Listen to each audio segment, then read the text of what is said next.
보석보다 귀하다.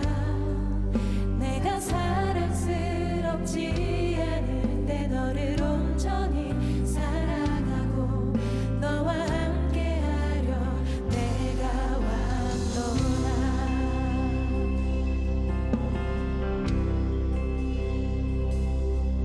주의 사랑, 이 사랑은 결코 변치 않아. 모든 계절도 울보시네.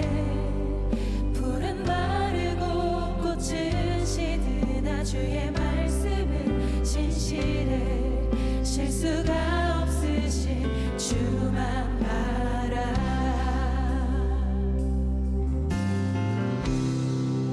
주님의 나라와 뜻이 나의 삶 속에 임하시며 주님 알기를 주만 보기를 소망해.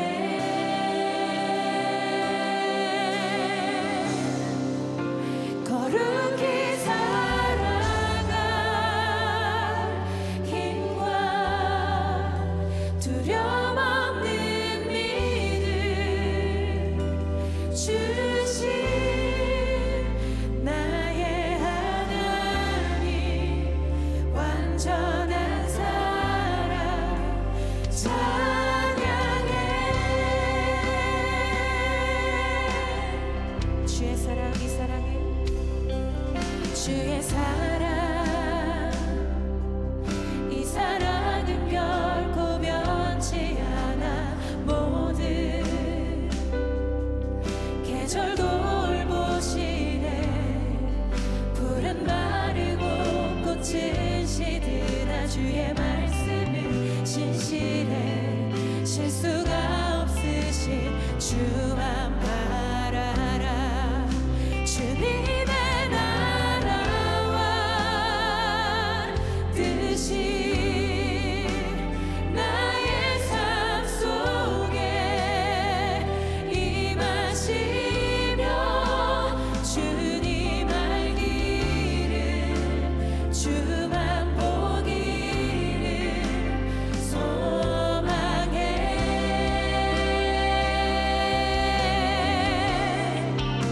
거룩히 살아갈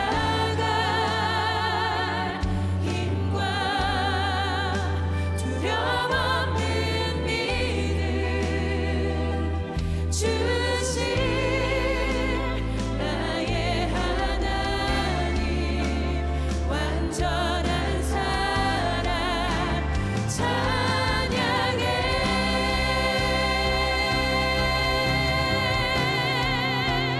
찬양하리 만군의 주, 영원히 함께하시네. 존귀하신 사랑의 왕, 영원히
나의 하나님 완전한 사랑 찬양해.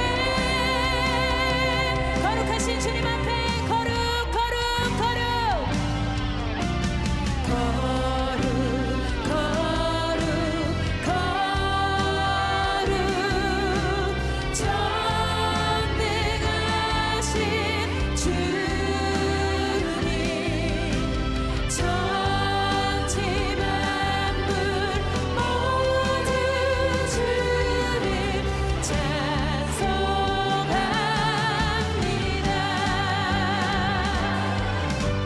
거룩 거룩 거룩 전능하신 주님 성삼위 일체 우리 주로다. 성삼위 일체 우리 주. 그 거룩하고 존귀하신 주님 앞에 모든 영광과 찬양 올려드립니다. 할렐루야. 모두 자리에 앉으시겠습니다.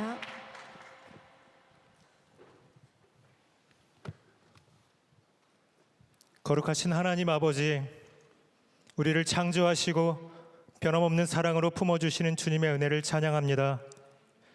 전능하신 주님 앞에 오늘 주일 사부 예배의 자리로 나와 영과 진리로 예배하게 하시니 감사합니다.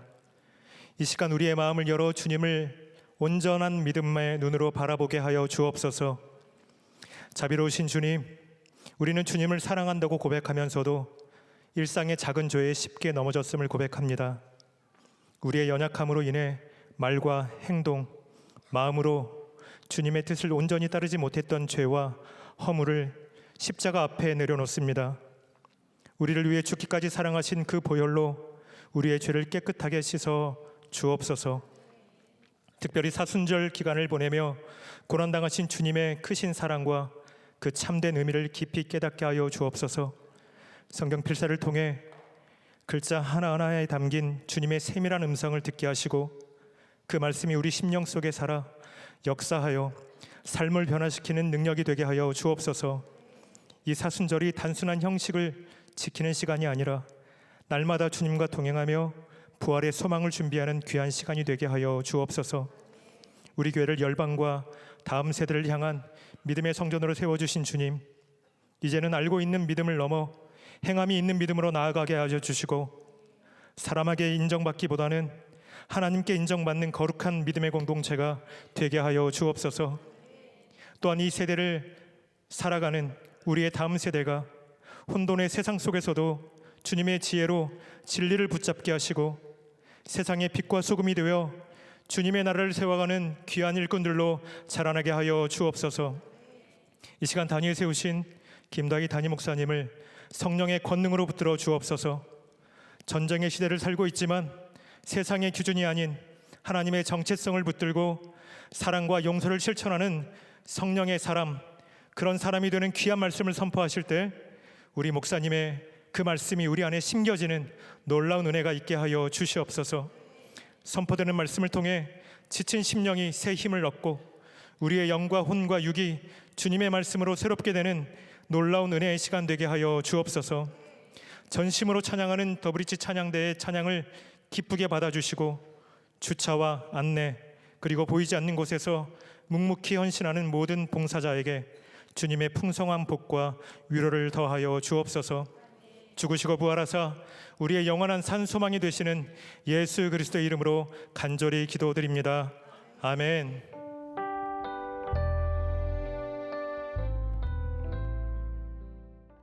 이 시간 다 함께 하나님을 경외하는 마음으로 자리에서 일어서시겠습니다.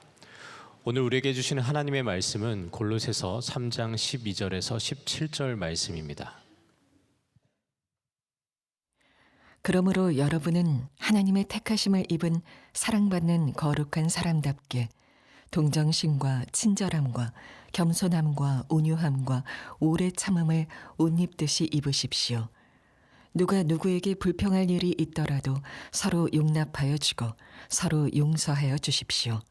주님께서 여러분을 용서하신 것과 같이 여러분도 서로 용서하십시오. 이 모든 것 위에 사랑을 더하십시오. 사랑은 완전하게 묶는 띠입니다. 그리스도의 평화가 여러분의 마음을 지배하게 하십시오. 이 평화를 누리도록 여러분은 부르심을 받아 한 몸이 되었습니다. 또 여러분은 감사하는 사람이 되십시오. 그리스도의 말씀이 여러분 가운데 풍성히 살아있게 하십시오. 온갖 지혜로 서로 가르치고 권고하십시오. 감사한 마음으로 시와 찬미와 신령한 노래로 여러분의 하나님께 마음을 다하여 찬양하십시오. 그리고 말이든 행동이든 무엇을 하든지 모든 것을 주 예수의 이름으로 하고 그분에게서 힘을 얻어서 하나님 아버지께 감사를 드리십시오. 아멘. 하나님의 말씀입니다. 다 함께 자리에 앉겠습니다. 그리스도인으로 산다는 것, 전쟁의 시대에 그리스도인으로 산다는 것은 이라는 제목의 말씀을 나누겠습니다. 우리가 일터 선교 주일을 맞이했고 또 사순절을 보내고 있지만 사실 온 세계의 지금 관심은 중동에 있죠. 지금 이란 전쟁에 관심이 다 가 있습니다. 아시다시피 이란 정권이 최근에 경제난으로 시위하는 자국민들을 대상으로 학살을 벌여서 수만 명이 죽었다라고 하는 보도가 있었습니다. 너무나 끔찍한 일입니다. 그리고 핵 개발을 위해서 우라늄 농축을 해왔다라고 그렇게 추정이 되어 있죠. 또한 이 테러와 무장 세력의 배후에 이란이 있다, 뭐 이런 이야기들, 이런 것들 때문에 이제 미국과 이스라엘이 선제 타격을 한 것입니다. 그래서 37년간 이란을 사실상 통치했던 하메네이와 최고 지도자들이 복사하는 그런 사건이 있었습니다. 이미 다 뉴스를 통해 들으셨으리라 생각합니다. 이란 정부가 이 자국민들을 학살한 것도 참 너무나 끔찍한 말도 안 되는 일이지만 사실 그 과정 중에 이제 전쟁이 일어나면서 또 다른 비극이 계속 벌어지고 있습니다. 이란 남부의 한 여자 초등학교에 폭탄이 떨어진 겁니다. 아마 과거인지 지금도 그런지 모르겠지만 이슬람 혁명 본부가 아마 그 옆에 붙어 있는 것 같습니다. 근데 이제 이 아이들이 학교를 다닐 때에 폭탄이 떨어져서 보도된 바로 의하면 BBC 뉴스에 의하면 한 175명의 선생님들과 아이들이 죽었다고 합니다. 한 장의 사진이 참 마음을 먹먹하게 했는데 구덩이가 파인 곳을 보니까 이 구덩이 크기가 좀 작습니다. 그러나 수십 개의 구덩이가 파여져 있는 사진, 아마 여러분들이 보신 적이 있으실 텐데 혹시 사진이 있으신가요? 네, 아마 이 사진입니다. 여러 뉴스를 통해 접해 보셨으리라 생각합니다. 많은 아이들이 장사를 지냈습니다. 여러분, 우리의 딸이, 우리의 손녀가 저렇게 죽었다고 한다면 여러분, 이것은 뭐 어느 나라를 따지고 하기 전에 고귀한 아이가 생명을 준 것은 정말 비극인 것이죠. 늘 전쟁이 일어나면 이렇게 약자가 희생되기 마련입니다. 이런 시대를 살아가는 그리스도인들은 질문하지 않을 수가 없습니다. 우리는 이 전쟁의 시대를 어떻게 바라봐야 하는가? 또한 그리스도인들은 바로 이 시대 속에서 어떻게 살아가야 하는가라는 질문입니다. 어떤 분들은 이야기합니다. 더 큰 악을 막기 위해 전쟁은 불가피합니다. 평화를 지키기 위해서 무력을 먼저 써야 합니다라고 주장하시는 분들이 꽤 있으십니다. 실제로 이제 기독교 전통에는 정당한 전쟁이라는 이론이 있습니다. 어거스틴이 이제 이야기를 했죠. 초대교회 원래는 소수였던 크리스천들이 로마 제국의 종교가 되면서 이제는 제국의 종교가 되었습니다. 권력자들이 생겨났습니다. 이제는 핍박하는 자들이 사라졌어요. 오히려 이제는 외부로부터 침략하는 것에서 방어해야 하는 상황에서 과연 전쟁을 어떻게 바라봐야 되느냐. 그래서 국가에는 바로 이러한 불의를 다루는 또 불가피한 이 악을 처단하기 위해 칼을 사용할 수 있다. 누가요? 이 나라가 사용할 수 있다는 겁니다. 그래서 이제 그런 이야기를 하는데 그렇다고 해서 전쟁을 옹호한 것이 아니었죠. 정말 이 어거스틴이 얘기했을 때는 전쟁을 미워하거나 영광스럽게 여긴 것이 아니라 야만족의 칼 아래 죽어가는 무고한 이웃들과 생명을 보호하기 위해 어쩔 수 없이 이 타락한 세상에서 무력을 선택하는 차악으로서의 뼈아픈 고뇌의 산물이 이 정당한 방어 전쟁이었다라는 겁니다. 초대교회 교부였죠. 가이사라의 바실리우스라고 하는 자가 기독 군인이 전쟁에 나갔을 때에, 방어 전쟁에 나갔을 때 돌아오면 어떻게 해야 하는가, 이런 이야기를 한 적이 있습니다. 기독 군인이 사람을 죽였을 경우에 아무리 정당한 전쟁이라 할지라도 3년간 성찬에 참여하지 못하고 참회해야 한다라는 지침이 있습니다. 무슨 얘기냐면, 초대교회에서도 아무리 전쟁이 정당하다 할지라도 사람을 죽이는 것, 하나님의 형상대로 지음받은 피조물을 죽이는 것은, 그것은 십계명을 어기는 것이고, 그거는 하나님 보시기에 참 안타깝고 슬픈 일이기 때문에 결코 이 전쟁을 정당화해서 할 수는 없다는 것을 말해주고 있죠. 우리가 물어야 될 질문 중에 하나는, 물론 국가가 어떻게 대응해야 되는가 또 물론 있겠지만, 그에 앞서서 우리가 부름받은 주님의 제자여 그리스도인으로서 우리는 어떤 길로 부름을 받았는가를 계속 질문해야 합니다. 근데 사실 이 전쟁에 있어서 참 많은 고민들이 있어요. 왜냐하면 성경을 읽어보시면 숱한 전쟁들이 나옵니다. 예를 들면 여러분 여호수아서를 어떻게 읽으십니까? 다 전쟁 아닙니까? 그러니까 목사님, 여호수아서는 춘 전쟁인데요, 하나님의 전쟁을 명하시지 않으셨습니까? 그렇게 이제 묻는 거예요. 여러분, 여호수아서는 하나님의 구속사의 과정 중에 있었던 이례적인 사건이고, 그거를 바탕으로 해서 일반화해서 그러니까 우리도 전쟁을 하자, 이렇게 적용하면 이 잘못된 해석이 된다는 거죠. 이 하나님께서 이 여호수아서의 전쟁을 명하실 때에는 바로 진멸, 즉 하나님께 바쳐지는 전쟁, 누군가의 소유가 되거나 빼앗기 위함이 아니라 하나님의 것을 되찾기 위한 전쟁이었고, 또한 무력과 칼을 의지하는 것이 아니라 하나님만 의지해야 된다, 너는 여호와를 의지해야 한다라는 그런 철저한 순종의 훈련으로서의 전쟁을 의미했던 것이죠. 또한 이스라엘의 가장 위대한 왕이 누굽니까? 여러분, 다윗 왕이죠. 다윗 왕이 수많은 전쟁을 치렀습니다. 나중에 하나님을 위해서 성전을 짓겠다고 했어요. 하나님 그 마음을 귀하게 받으셨지만 성전을 못 짓게 했습니다. 여러분, 그 이유가 뭐였습니까?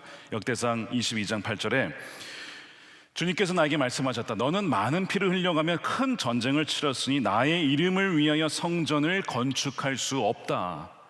너는 내 앞에서 많은 피를 땅에 흘렸기 때문이다. 아무리 명분이 좋고 피할 수 없는 전쟁이야 할지라도 사람을 죽이고 피 흘리는 일은 하나님께서 기뻐하시는 일이 아니다라고 하는 거죠. 그래서 성전을 누구에게 맡깁니까?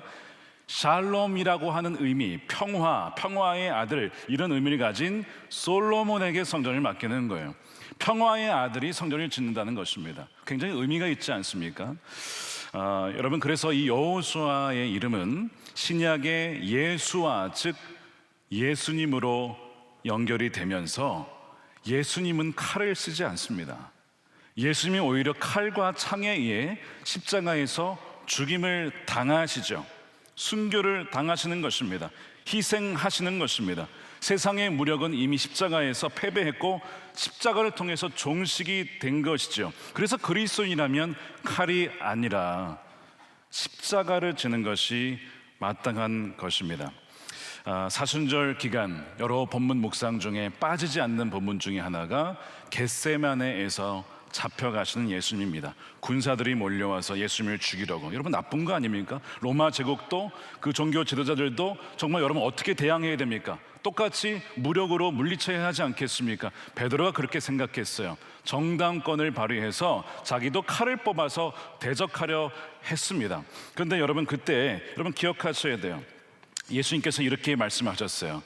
마태복음 26장 52절에 그때 예수께서 그에게 말씀하시기를 내 칼을 칼집에 도로 꽂아라.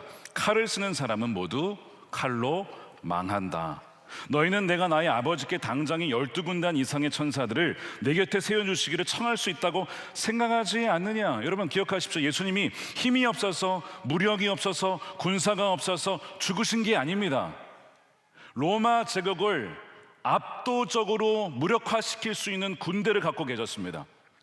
말씀만 하시면 당장이라도 쓸어버릴 수 있었습니다. 그런데 이것은 하나님의 뜻이 아니었죠. 아버지의 뜻이 아니었고 예수님이 오신 이유가 아니었고 그것은 십자가의 길이 아니었습니다.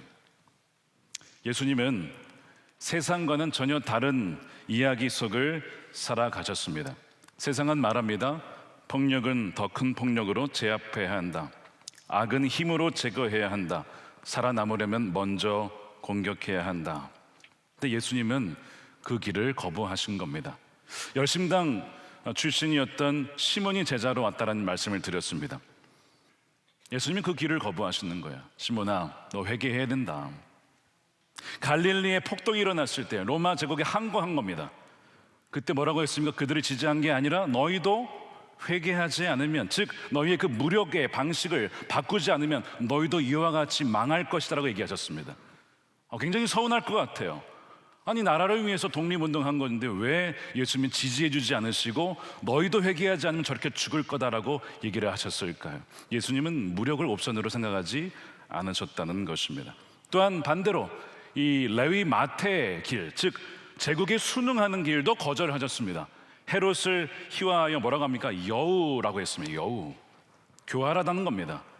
예수님은 그렇게 순응의 길도 거절하고 그렇다고 해서 무력의 길을 택하는 것도 아니었습니다. 예수님이 택하신 길은 십자가였습니다. 세상의 폭력이라는 정치적인 질서 전체를 십자가로 기각시키신 것이죠. 그래서 자신을 희생양으로 내어주심으로 폭력의 악순환을 끊어내신 것이 여러분 십자가입니다. 여러분 십자가를 어떻게 묵상하십니까? 어떻게 바라보시고 적용을 하고 계십니까? 자, 그렇다면 이 전쟁의 이야기와 도대체 일터 선교가 어떤 연관이 있을까요? 여러분의 일터가 여러분 전쟁터입니다. 그것만이 전쟁터가 아니라 우리의 일상의 전쟁터입니다. 여러분, 일터 선교가 무엇이라고 생각하세요? 이메일을 보낼 때 저 끝에 그리스도 안에서 이렇게 붙이는 것일까요? 물론 맞습니다. 그것도 선교가 될 수 있어요. 전도지를 나눠주는 것도 선교가 될 수 있어요. 회식 나가서 술 마시지 않는 것도 뭐 하나의 선교가 될 수 있습니다. 물론 용기 있는 행동이죠. 그런데 일터 선교는 단지 그것만이 아니라 오늘 본문은 우리에게 근본적으로 묻는 질문이 하나 있습니다. 당신은 어떤 이야기 안에 살아가는 존재입니까? 당신의 역할과 정체성은 무엇입니까? 그걸 알고 있습니까? 라고 우리에게 묻고 있는 것이죠. 우리가 어떤 상황에서 어떻게 행동하고 말해야 할지 이거를 묻기 이전에 더 중요한 질문은 우리가 어떤 세상과 어떤 이야기 안에서 살아가느냐를 이해하는 것입니다. 제가 몇 년 전에 문화선교주일에 한 역할을 맡았습니다. 연극을 하죠. 뮤지컬에서. 저의 역할은 집 나간 당자의 아버지의 종이었습니다. 종이기 때문에 종에게 맞는 행동을 해야 했습니다. 제가 아버지처럼 행동하면 안 되는 것이었죠. 제 역할을 알 때에 저의 대사와 행동이 명확해지는 겁니다. 여러분들이 연극하는데 내가 왼쪽으로 가야 할지 오른쪽으로 가야 할지 이게 중요한 게 아니라 내가 어떤 연극에 어떤 역할을 맡았냐에 따라서 전혀 대사와 행동이 달라지는 거 아실 겁니다. 셰익스피어의 비극이라면 울어야 할 것이고 희곡이라면 웃어야 할 것이고 전쟁신이라면 무기를 들어야 할 것입니다. 그러니까 내 이야기가 무엇인지를 알아야 된다는 거죠. 그렇지 않으면 내 말과 행동이 전혀 맞지 않을 수 있어요. 우스꽝스러울 수 있습니다. 지금 사도 바울은 그런 얘기를 하는 겁니다. 여러분, 골로새에 있는 성도 여러분, 또 오늘날 크리스천 여러분, 여러분들은 지금 어느 이야기 있는지를 아십니까? 여러분들이 지금 어느 이야기 속에 쭉 믿음의 선조들이 달려왔던 그 이야기의 역할이 뭔지 아십니까? 그걸 묻고 계신 거예요. 그것을 제대로 파악하지 못하면 엉뚱한 행동을 한다는 겁니다. 예를 들면 복수를 해라, 폭력에는 더 큰 폭력으로 갚아주어라, 그런 행동을 한다는 겁니다. 그거는 세상이 주는 대본입니다. 예수님은 그 폭력을 거절하신 겁니다. 어린 양의 희생과 만물의 화해라고 하는 자신의 역할을 분명히 알고 계셨어요. 하나님의 위대한 거대한 구원의 서사 속에 내가 주인공이고 내가 중요한 역할을 맡아서 하나님 아버지께서 나를 보내주셨다, 나는 그 역할을 잘 감당해야 돼, 늘 그거를 인식하고 사셨어요. 그리고 기도하셨습니다. 나의 뜻이 아니라 아버지의 뜻이 이루어질 수 있도록, 그래서 내가 이 역할을 잘 감당하여 끝까지 십자가를 질 수 있도록, 쉬운 길 편한 길 가지 않도록 주님은 늘 그것을 가지고 기도하시고 그렇게 끝까지 순종을 하신 것이죠. 우리가 어떤 이야기에 속해 있는지를 알아야만 우리의 역할과 우리의 대사와 행동을 제대로 행할 수가 있다는 것입니다. 자, 골로새서 3장 1절 2절에서 위의 대본과 땅의 대본이 있다는 것을 얘기해요. 그러므로 여러분이 그리스도와 함께 살려주심을 받았다면, 자, 거듭난 사람이라면, 진정 그리스도에게 속한 사람이라면 위에 있는 것들을 추구하십시오. 거기에는 그리스도께서 하나님의 오른쪽에 앉아 계십니다. 주님이 통치하시는 나라와 이야기가 있다는 거예요. 여러분은 땅에 있는 것들 생각하지 말고 위에 있는 것들을 생각하십시오. 두 개의 대본이 있습니다. 땅의 대본과 위의 대본이 있습니다. 하나님 나라의 이야기가 있고 이 세상의 이야기가 있습니다. 그런데 이 두 가지가 사실은 이 세상에서 겹쳐 있죠. 중첩되어 있어서 사람들이 헷갈려 합니다. 뭐가 뭔지 헷갈릴 때가 있어요. 그래서 행동도 이렇게 했다가 저렇게 했다가 왔다 갔다 합니다. 이것이 중첩되어 있기 때문에, 하나님의 나라는 이미 임했지만 아직 완전히 임하진 않았기 때문에 사람들은 혼란스러워합니다. 근데 분명한 것은 이 둘은 사실은 굉장히 다르다는 것입니다. 먼저 이 땅에 있는 것들의 대본은 어떤 특징을 갖고 있느냐? 이 땅의 것들은 하나님이 없어도 돼요. 그리고 하나님 없이 굴러가는 타락한 세상의 작동 방식입니다. 그런 게 어떤 특징이 있을까요? 5절을 보십시오. 그러므로 땅에 속한 지체의 일들은 음행, 더러움, 정욕, 악한 욕망과 탐욕을 죽이십시오. 탐욕은 우상 숭배입니다. 여러분, 땅의 질서는요, 힘의 질서입니다. 힘의 질서예요. 힘과 성취입니다. 여러분, 힘이라고 하는 건 나쁜 건 아니지만 하나님보다 힘과 권세를 더 의지하는 순간 그 힘은 우상이 되고, 그 우상을 숭배할 때에 우리는 하나님께 불신앙을 범하는 것입니다. 그래서 이 땅의 특징, 바로 힘과 성취와 경쟁과 탐욕과 자기보호와 자기 증명으로 움직이는 이 땅이 바로 우리가 살아가는 세상이고, 이 땅에 대본이 있어요. 그리고 우리가 살아가는 이 전쟁터, 이 직장이 다 따로 전쟁터가 있는 것이 아니라 우리의 삶이 전쟁터라는 것이죠. 회의실에 있을 때, 인사평가할 때에, 또한 승진 상황에서, 거래와 협상 속에서도, 사내 정치에서도 이 질서는 끊임없이 움직입니다. 그러면서 어떤 대본이 있냐면, 너 밀리면 안 된다, 너 되갚아 줘야 된다, 너 남보다 앞서가야 한다, 너 반드시 보복해야 해.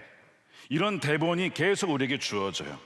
여러분, 혹시 그 대본대로 말하고 행동하신 적 있지 않습니까? 저도 그런 영향과 유혹받을 때가 얼마나 많은지 몰라요. 목회라고 해서 여러분 좋은 것만 있는 것은 아닙니다. 오히려 마귀의 공격이 훨씬 더 많죠. 근데 사도 바울의 본문에 다른 질서를 보여줘요. 위의 것들이 있다는 겁니다. 하나님의 이야기에, 또한 그리스도의 통치 아래에 있는 삶이 있다는 거예요. 그래서 이 3절에 이런 얘기를 합니다. 너희들은 죽었다는 것입니다. 언제요? 그리스도가 십자가에 죽으실 때에 그리스도와 함께 죽었습니다. 여러분은 죽었습니다. 땅에 속한 옛 정체성은 이미 죽었습니다. 그렇게 정욕을 추구하고 탐욕을 추구하고 이상의 질서에 따라 살아가던 그 모든 삶은 이미 죽은 것입니다. 여러분들은 다시 산 존재 아닙니까? 라고 하면서 어떤 삶의 정체성을 말하냐면 12절 보십시오. 그러므로 여러분은 하나님의 택하심을 입은 사랑받는 거룩한 사람입니다. 그 사람답게 살아가십시오. 아멘입니까? 택함 받고 사랑받는 거룩한 자녀라고 하는 것입니다. 세상은 너가 그것을 증명해야 넌 사랑받을 수 있어 라고 말하지만, 복음은 이미 죄인 되었을 때 하나님이 우리를 사랑하셨고 우리 위해 주님이 죽으셨고 너희는 용납받은 존재이기에 그 은혜 받은 자로서 은혜에 합당한 삶을 살라라고 말씀을 하는 거예요. 전혀 다른 이야기를 하고 있는 것이죠. 그러므로 우리가 용납받고 사랑받고 거룩한 백성이라고 하는 이 정체성을 기억한다면 우리의 삶이 달라지는 것이죠. 우리가 만일 운전할 때에도 차에 만일 그런 분은 없겠지만 나는 크리스천입니다, 크게 스티커를 붙여놓고 운전한다고 칩시다. 신호위반 할 수 있겠습니까? 끼어들 수가 있겠습니까? 끼어드는 차에 욕할 수가 있겠습니까? 못하죠. 우리가 정체성을 숨길 때는 그렇게 숨고 싶은 마음이 있어요. 근데 내가 믿는 사람입니다, 내가 목회자입니다, 그래서 우리 목사님들 중에 목걸이를 걸고 다니는 사람이 있죠. 그게 딴 게 아니라 내가 누구인지를 늘 기억하려고 하는 것입니다. 그 정체성을 알게 되어지면 행동이 달라진다는 거예요. 그래서 어떤 대본이 있느냐, 변화된 사람의 하나님의 이야기의 대본은 이런 겁니다. 자, 12절 14절인데 너희는 하나님이 택하사 거룩하고 사랑받는 자처럼 긍휼과 자비와 겸손과 온유와 오래 참음을 옷 입고 이 모든 것 위에 사랑을 더하라. 이는 온전하게 매는 띠니라 라고 얘기를 합니다. 자, 12절에서 사도 바울은 이 세상의 대본을 완전히 산산조각냅니다. 위의 질서를 얘기하는데 어떤 특징을 갖고 있어요? 긍휼함, 겸손함, 온유함, 오래 참음을 옷 입으라는 겁니다. 옷이라는 거예요. 우리에게 있는 게 아닙니다. 우리에게는 절대 이럴 수가 없어요. 우리는 이기적이죠. 우린 기다릴 수 없죠. 화내죠. 분노하죠. 복수하죠. 이게 우리의 본성이에요.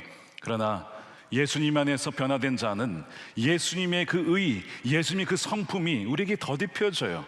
그래서 마치 옷 입듯이 처음에 입으면 내게 아닌 것 같은데 자꾸 겸손과 긍휼의 옷을 입고 행동하다 보면 나중에 그것이 내 거가 되는 것이고 이제 익숙해지는 겁니다. 이제는 교만하기가 쉽지 않고 또한 이제는 분노하는 것 가끔 있어도 이제는 그것을 이길 수 있는 자가 된다는 것이죠. 그 이유는 우리 안에 있는 것이 아니라 성령께서, 주님이 우리 안에 계셔서 우리에게 힘을 주시기 때문에 주님을 닮아가는 자로 변화되기 때문입니다. 바로 예수님께서 이 모든 것을 이미 다 이루셨어요. 십자가에서. 그 율법이라고 하는 하나님 사랑과 이웃 사랑을 이미 다 이루셔서 그 의로움을 우리에게 넘겨주셨습니다. 믿음으로 그것을 취하여 우리가 입기만 하면 우리는 긍휼의 사람으로, 우리는 온유하고 겸손의 사람으로 살아갈 수가 있다는 것이죠. 그러면 사람들이 볼 때 누구를 보는 겁니까?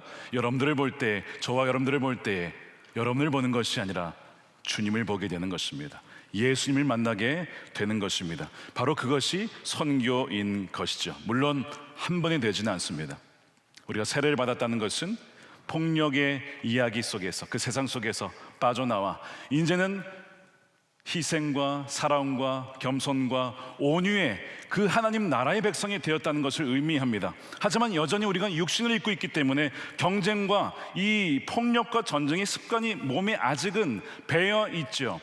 그래서 훈련이 필요하고, 그래서 성장이 필요하고, 그래서 성숙이 필요한 것입니다. 예배가 바로 그런 겁니다.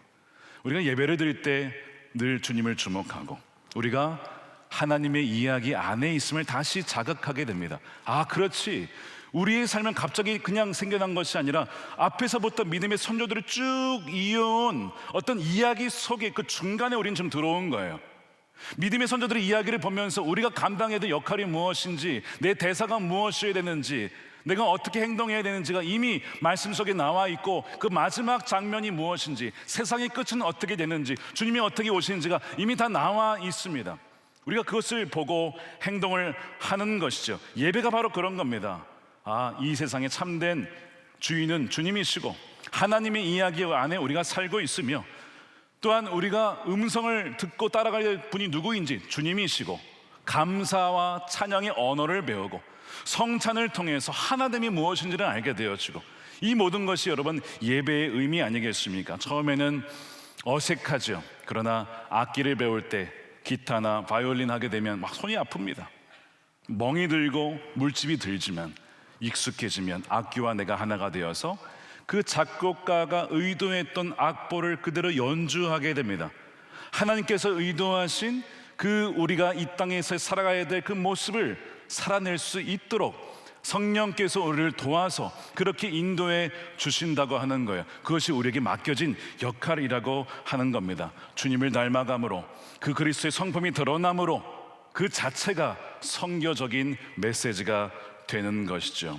일터는 낭만적인 곳은 결코 아닙니다. 목회 현장도 마찬가지고 선교 현장도 마찬가지입니다.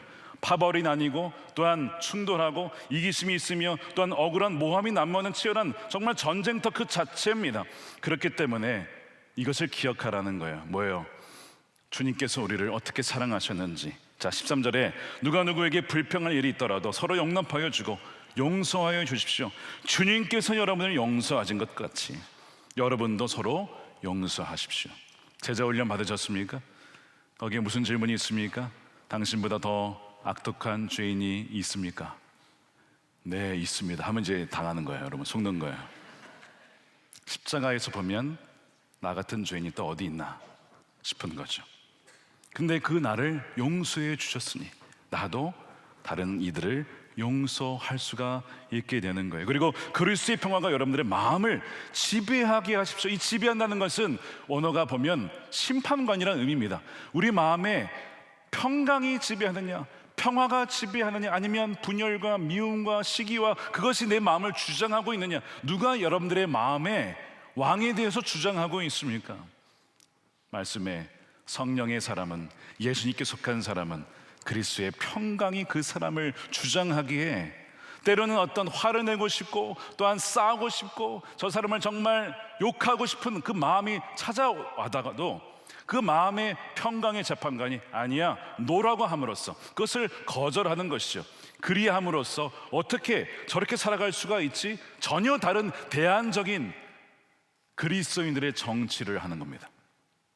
그리스도인들이 많이 할 수 있는 정치, 용서의 정치, 화합의 정치, 그게 바로 주님께서 의도하신 진정한 그리스도인들의 정치인 것이죠. 무한의 경쟁 속에서 폭력의 고리를 끊어내는 것. 여러분, 그리스도의 평화로 산다는 것, 악을 선하다고 하는 것 결코 아닙니다. 보복의 방식으로 악에 참여하지 않는 거예요. 때론 직장에서 진실을 말해야 하고 불의에 대해서 말할 수 있어야 되고 때로는 악한 사람, 약한 사람을 보호해야 됩니다. 약한 사람을 보호할 줄 알아야 돼요. 그런데 이 모든 일을 우리가 다 정의롭게 해야 되는데 이 모든 일을 할 때 세상이 쓰는 방식, 즉 증오와 모멸과 복수의 방식으로는 하지 않는 것이 그리스도인들이 세상과 다른 것입니다. 바로 이것이 그리스도인들의 차이인 것이죠. 그래서 직장에서 여러분들을 모욕하고 또 여러분들을 험담하고 여러분들이 힘들게 만든 사람들에게 여러분들이 똑같이 갚아주지 않고 오히려 그들을 위해 기도하고 그들을 오히려 용서해 주면요, 세상은 좀 의아하게 생각합니다. 굉장히 낯설게 생각합니다. 왜 똑같이 갚지 않지? 왜 저 사람은 저렇게 용서하지? 어떻게 용납할 수 있지? 그 낯선 모습을 의아하면서 거룩한 질문을 유발하는 삶이, 여러분, 그것이 진정한 선교인 것이죠. 왜 당신은 그렇게 똑같이 하지 않습니까? 왜 당신은 악을 악으로 갚지 않습니까? 지난주 장로 취임 예배 때 한 장로님이 취임하시면서 이런 얘기를 하셨어요. 본인이 이제 장군 진급을 앞두고 있었답니다. 대위 진급 아니고 소령 진급 아니고 중령 진급 아니고 장군, 스타. 여러분, 장군 진급 보통이 아닙니다. 진급을 앞두고 있었는데 안 된 거예요. 누군가가 모함을 하면서 저 사람은 안 됩니다, 계속 가는 곳마다 그렇게 얘기를 하는 바람에 그 사람 뜻대로 결국 진급이 취소가 된 거예요. 여러분 같았으면 어떻게 하시겠어요? 막 억울하죠. 막 갚아주고 싶죠. 막 그냥 그래가지고 찾아가가지고 내가 당신께 복수할 거야, 내가 끝까지 너 당신 죽는 날까지 찾아갈 거야 라고 하지 않고 주님께서 마음의 평강으로 주장하게 하셔서 찾아가긴 찾아가서 당신을 용서합니다 라고 얘기를 한 거예요. 그분이 그런 얘기를 하세요. 이건 제가 할 수 있는 일이 아니었습니다. 주님께서 제 안에 계셔서 가능한 일이었습니다. 이제 장로로 부름받은 저는 나는 죽고 예수로 사는 장로가 되기를 소망합니다. 이렇게 고백을 하셨어요. 여러분, 용서는 약한 사람이 하는 것이 아니라 십자가를 붙든 사람만이 할 수 있는 것입니다. 진정 십자가를 통과한 사람만이 여러분 용서할 수 있어요. 왜요? 내가 그렇게 용서받았거든요. 주님이 나를 그렇게 용서해 주셨거든. 정말 그걸 붙잡은 사람만이 용서할 수가 있는 것입니다. 여러분, 우리가 어떤 이야기 안에 있는지, 어떤 역할인지 여러분 잊어서는 안 됩니다. 우리가 어떤 역할을 받았어요? 오늘 17절의 핵심 본문인데 한번 보십시오. 말이든 행동이든 무엇을 하든지 모든 것을 주 예수의 이름으로 하고 라고 되어 있습니다. 이게 무슨 의미냐면 주 예수의 이름으로 한다는 것은 우리가 주님을 대리하여 그곳에 가 있다는 겁니다. 그리스도의 대사로 가 있다는 것입니다. 그래서 여러분들의 직장에 하는 모든 말과 행동이 예수님을 대표하여서 하는 것입니다. 말이나 일이나 모든 면에 있어서 대표하여 가기 때문에 여러분 신중하셔야 됩니다. 뭘 물어야 될까요? 예수님이라면 어떻게 말씀하실까? 예수님이라면 어떻게 결정하실까? 예수님이라면 어떻게 이 상황에 대해서 대응하실까? 그걸 물으시는 거예요. 그리고 말씀을 통해 우리의 생각과 결정과 모든 것을 조율하는 것이죠. 세상의 대본 따라 행동하던 삶에서 위의 것을 추구하여 하나님 나라의 이야기에 맞게 맞춰가는 것입니다. 말씀드린 것처럼 우리는 안 돼요. 근데 뭐라고 되어 있습니까? 그분에게서 힘을 얻어서, 아멘이죠. 그분이 주시는 힘으로 말미암아 용서하고 감사할 때에 바로 여러분들의 그 감사와 용서와 그 말이 바로 예수님이 직접 그 직장과 일터에서 그 사람에게 하게 되는 역사가 일어나게 되는 것입니다. 이 놀라운 구원의 역사, 변화의 역사가 일어나게 되기를 축복합니다. 저의 인생 영화 음악을 꼽으라면 주저없이 The Mission을 꼽고 싶습니다. 사실 저는 오늘 그 음악을 좀 틀어드리고 싶은데 저작권 때문에 참 아쉽습니다. 1986년작입니다. 로버트 드니로 주연이죠. 배경은 18세기 남미의 포르투갈과 스페인이 제국주의 시대입니다. 그래서 사람들을 잡아다가 노예로 삼고 그렇게 나라를 확장하던 시기의 이야기입니다. 바로 그때 이 땅의 대본에 사로잡혀 있었던 대표적인 인물이 이제 주인공 이 로버트 드니로 분이었던 멘도사입니다. 그는 칼을 의지하고 힘을 의지하는 사람이죠. 그런데 자신 사랑하는 여인이 남동생과 바람이 났는데 화가 나서 남동생과 결투를 하다가 남동생을 죽여버립니다. 그리고 죽이려고 했던 건 아니었는데 자신도 모르게 죽은 거예요. 죽여버린 거예요. 너무나 죄책감에 사로잡혔어요. 그러던 사람을 가브리엘 신부가 만나서 과란이 공동체로 초대를 합니다. 그가 그냥 가지 않고 자신의 죄를 회개하는 마음으로, 참여하는 마음으로 온갖 무기를 어깨에 짊어지고 그 무거운 것을 메면서 그 산 위를 절벽으로 올라갑니다. 끙끙대며 올라가요. 그게 그의 죄의 무게였던 것이죠. 어떻게 보면 평생 그가 의지했던 칼과 무기를 의지하고 가는 그 모습이 나와요. 거의 끝까지 올라왔을 때에 누가 기다리고 있었냐면 자기가 노예로 팔아넘겼던 과란이족들이 있었습니다. 자, 그들이 멘도사를 보고 어떤 마음이 들었을까요? 저 나쁜 놈, 저거 죽여야 돼. 저런 놈들은 당장 사라져야 돼. 그런 마음 왜 없었겠습니까? 땅의 대본이 들려왔겠죠. 정말 한 사람이 다가옵니다. 어떻게 합니까? 칼을 들고 와가지고 그의 메고 있었던 끈을 끊어버립니다. 자기를 죽이지 않고 노예로 팔아넘겼는데 나를 용서해 준다고, 나를 받아준다고, 나를 당신들의 공동체의 가족으로 받아준다고, 그 예수님의 십자가의 사랑에 그가 감격하여 통곡하며 울며 회심을 하죠. 멘도사는 칼을 버립니다. 더 이상 옛사람이 아닌 거예요. 문제는 이제 영화가 그렇게 끝나지 않습니다. 이제 제국들이 서로 이 땅 따먹기 하다가 결국 그 가라니 공동체가 있던 땅이 결국에는 포르투갈 땅으로 넘어가면서, 포르투갈은 노예제를 더 옹호하고 지지하는 나라였기 때문에 과라니 공동체는 노예제의 방해가 되는 곳이었습니다. 그래서 어떻게 합니까? 무력으로 쓸어버리자. 군대가 총을 들고 다가옵니다. 자, 이때 이제 갈등이 벌어져요. 가브리엘 신부와 멘도사의 반응이 극명하게 갈리게 됩니다. 자, 멘도사도 내가 사랑하는, 나를 받아준 이 과라니 공동체 사람을 살리고 싶어요. 그러니까 어떻게 해요? 그가 택한 것이 그가 과거에 의지했던 칼과 총을 다시 찾아옵니다. 그걸 가지고 살아간 이들을 보호하고 싶다는 거예요. 여러분, 이것이 어거스틴이 얘기했던 정당 전쟁 아니겠습니까? 정의로운 전쟁 아니겠습니까? 근데 가브리엘 신부는 그게 아니라는 거예요. 그건 예수님의 길이 아니라는 겁니다. 자기는 무력을 취할 수 없다라고 해서 사람들과 함께 십자가를 들고 성체를 들고 그렇게 기도하며 나가기로 합니다. 자, 그래서 마지막 장면이 그렇게 끝나요. 이렇게 성체와 십자가를 들고 그냥 평화롭게 기도하며, 오히려 그 원수, 우리를 지금 죽이고 총 겨누고 있는 이들을 위해서 기도하면서 걸어갑니다. 멘도사는 싸우려 하였지만 결국 총에 맞아 죽죠. 죽어가면서 저 장면을 봐요. 감독은 의도적으로 우리에게 묻는 겁니다. 이 둘 중에 무엇이 예수의 길일까? 어떤 길이 우리 폭력과 전쟁의 시대에 그리스도인들이 반응하고 대응해야 될 길일까를 묻고 있는 겁니다. 사실 둘 다 죽습니다. 어느 것이 더 유용했냐? 이런 질문은 잘못된 질문입니다. 말씀드린 것처럼 무엇이 하나님께서, 주님께서 우리에게 원하시는 길일까?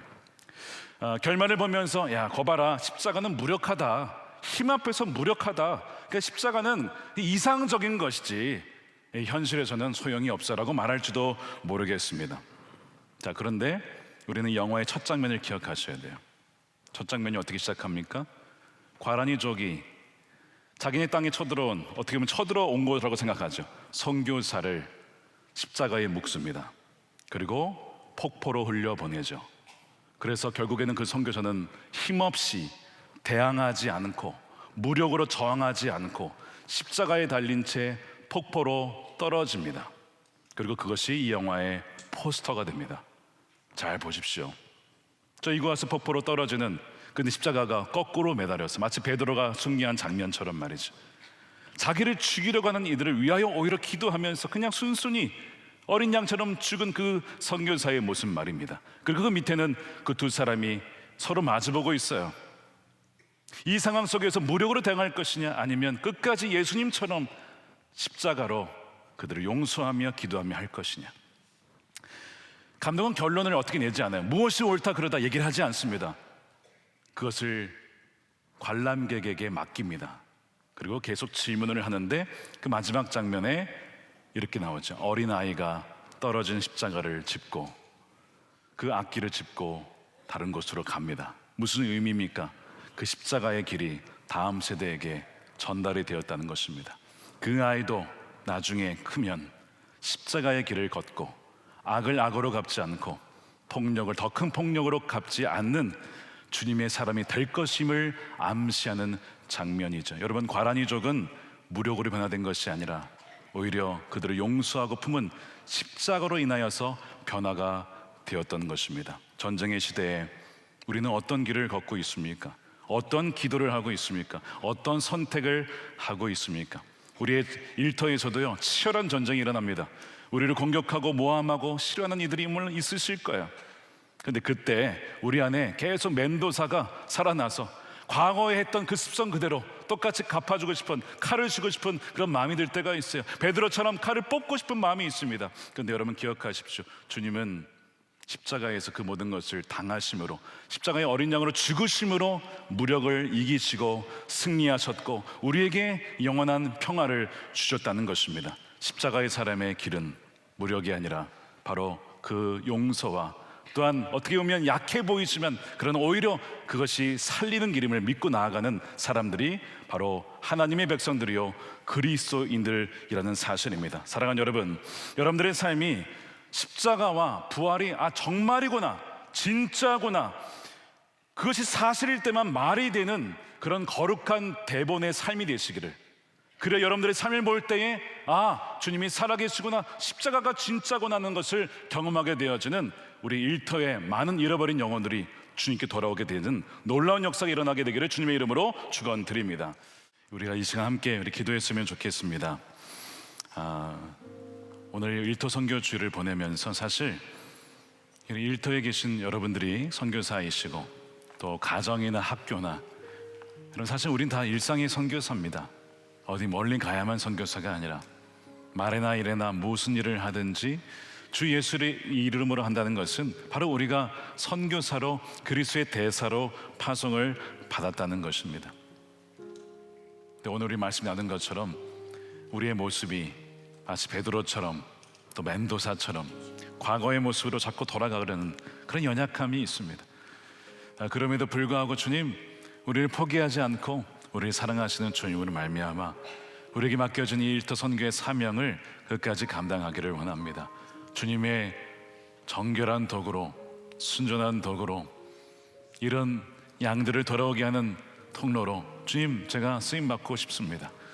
혹시 그렇게 일터와 학교와 가정과 일상의 선교사로 주님, 나를 사용하여 주십시오. 그렇게 우리 고백하기를 원하시는 분들, 결단한 분들만 자리에서 일어나서 이 시간 기도하겠습니다. 바로 여러분들을 그리스도의 대사로 보내셔서 주님께서는 하나님의 나라를 이 땅에 이루어 가십니다. 이 시간 우리 함께 기도할 때에 주님, 회개합니다.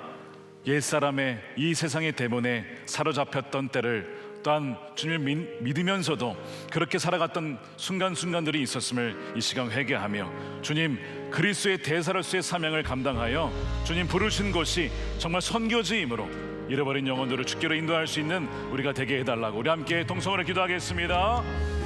살아계신 아버지 하나님 감사합니다. 주님 감사합니다. 우리를 또 선교사로 불러주시고 우리를 세워주신 주님의 은혜에 감사를 드립니다. 주님 일터 선교지를 맞이하여 우리의 일터와 우리의 직장과 학교와 우리의 가정과 일상이 정말 주님께 하나님 온전히 드려지는 선교지가 되게 하여 주시옵소서. 주여 많은 이들이 여전히 주님을 알지 못합니다. 주님 말해나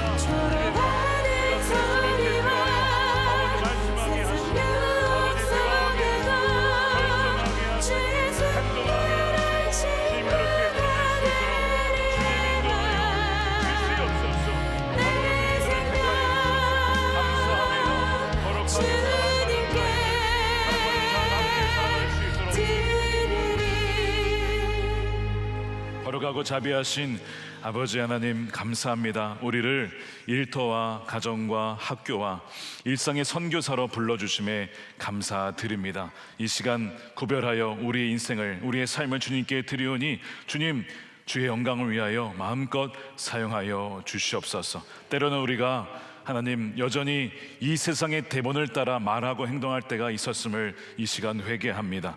멘도사처럼 과거 옛사람의 모습으로 그렇게 행동하려고 했던 때가 있었음을 고백하며 주님 악을 악으로 갚고 또한 우리를 해하려고 하는 이들에게 똑같이 갚아주려고 했던 그런 유혹이 참 많았음을 이 시간 고백하며 회개하오니 주님 십자가의 보혈로 이 모든 죄를 용서하여 주시고 깨끗이 씻어 주시옵소서. 다시 한번 결단함이 일어선 주의 백성들을 기억하여 주셔서 말에나 일에나 모든 행동과 결정과 그 모든 행동 하나하나가 주 예수님을 드러내는 삶이 될 수 있도록 말이 될 수 있도록 주님 영광 받아주시고 사용하여 주시옵소서. 그리하여 늘 주님을 의식하고 늘 주님과 동행하며 주님이 가시고자 하는 일에 늘 순종의 발걸음을 내디뎌서 우리 안에 주님이 우리 만나는 사람들마다 그들에게 나타나게 하시고 그들이 우리를 볼 때에 우리를 보는 것이 아니라 우리 안에 있는 주 예수님을 볼 수 있는 그 놀라운 역사가 일어나게 하여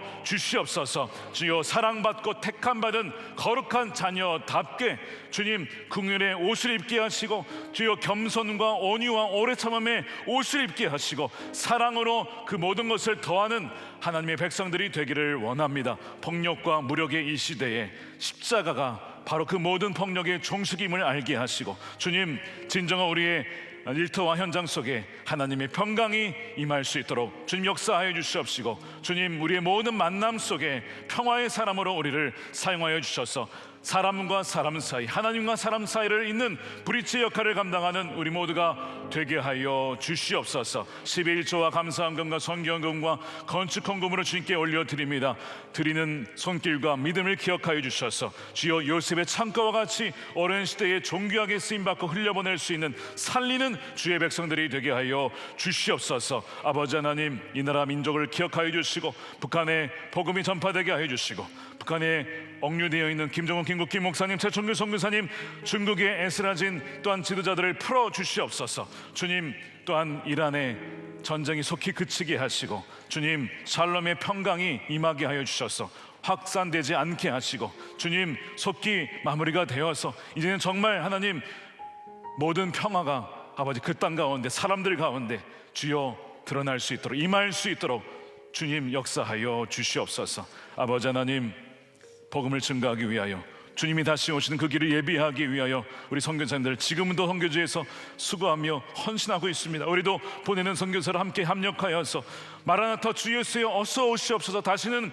죽음과 아픔과 눈물이 없는 그 날이 속히 오기를 원합니다. 주의 나라가 속히 임하게 하여 완전히 임하게 하여 주옵소서. 복음이 증거되어 주님이 오시는 그날 착하고 충성된 종아 참으로 잘하였다라고 그렇게 하나님 기뻐하시는 그날이 속히 오게 하여 주시옵소서. 감사함이 예수님의 이름으로 기도드립니다. 아멘. 우리를 죄에서 구원하시기 위하여 이 땅의 낮은 곳에 내려와 우리를 살리신 예수 그리스도의 크신 은혜와 아버지 하나님의 측량할 수 없는 사랑하심과 성령님의 가망함동 교통 내주하심이 일터 선교 주일을 맞이하여 일터와 가정과 학교와 있는 곳에서 예수 그리스도를 닮은 그리스도의 대사로서의 사명을 결단하고자 나아가는 우리 선한목적의 모든 예배자들 머리 위에 저들의 가정과 일터와 사랑하는 자녀들과 다음 세대와 주의 몸된 교회와 조국 대한민국 또한 중동, 이스라엘, 미국 열방 가운데 영원히 함께 하시기를 간절히 축원하옵나이다. 아멘.